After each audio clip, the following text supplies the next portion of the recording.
Sir sorry sir, கொஞ்சம் late ஆயிடுச்சு. எல்லாம் நாம நினைச்ச மாதிரியா நடந்துட்டு இருக்கு? நாம ஒண்ணு நினைச்சா நடக்கிறது வேற ஒன்னால இருக்கு. நானும் இதே டென்ஷன்ல தான் சார் இருக்கேன். இந்த கேஸ்ல எப்படியாவது அந்த ரஞ்சினிக்கு நாம தண்டனை வாங்கி கொடுத்து அவளை உள்ள வச்சு காலி பண்ணலான்னு நான் நினைச்சேன். ஆனா இந்த மாதிரி ஒரு ட்விஸ்ட் ஆகும்னு நான் எதிர்பார்க்கல. யார் அந்த ராஸ்கல் வைரவேல்? அந்த ரஞ்சினி சோறு போட்டு வளர்த்த விசுவாசி. அதனாலதான் இந்த மாதிரி நன்றி மாறாம அவளை காப்பாத்துறதா நினைச்சு இவனே வாண்டடா வந்து சரண்டர் ஆயிருக்கான். இதுல இருந்து தப்பிச்சதுனால ரஞ்சினி இந்நேரம் உஷாரா இருப்பா. அடுத்து என்ன ஸ்கெட்ச் போட்டு அவளை உள்ள கொண்டு வர்றது? எதுக்கு சார் இன்னொரு ஸ்கெட்ச்? ரஞ்சினி இன்னும் இந்த கேஸ்ல இருந்து தப்பிக்கலையே. இன்னும் சொல்ல போனா இப்பதான் அவ இன்னும் ஸ்ட்ராங்கா லாக் ஆயிருக்கா.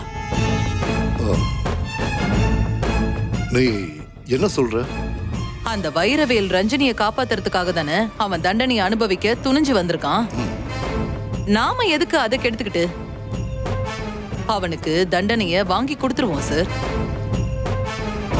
அப்படி அவனுக்கு தண்டனை கிடைக்கிற வரைக்கும் ரஞ்சினியால எதுவும் பண்ண முடியாத மாதிரி நாம பாத்துக்கணும்.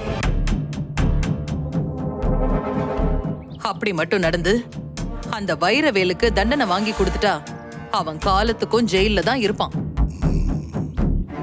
ரஞ்சினி அதை பார்த்து நமக்காக தானே இவன் தண்டனையை அனுபவிக்கிறான், நம்மளால ஒண்ணுமே பண்ண முடியலையேன்னு குற்ற உணர்ச்சியில தவிப்பா. அந்த தவிப்பு அவ ஜெயில இருந்தா கூட வராது. அதுக்கப்புறம் மொத்தமா அவ கான்பிடென்ட் உடைஞ்சு சுத்த ஆரம்பிச்சிருவா. அப்படி அவ இருக்கிற நேரமா பார்த்து அவளை வேற ஒரு கேஸ்ல சிக்க வச்சு மறுபடியும் அவளை உள்ள கொண்டு வருவோம். அதுக்கப்புறம் அவ வெளியில வரதுக்கு யோசிப்பாளா இல்ல வைரவேலை நினைச்சு கவலைப்படுவாளா?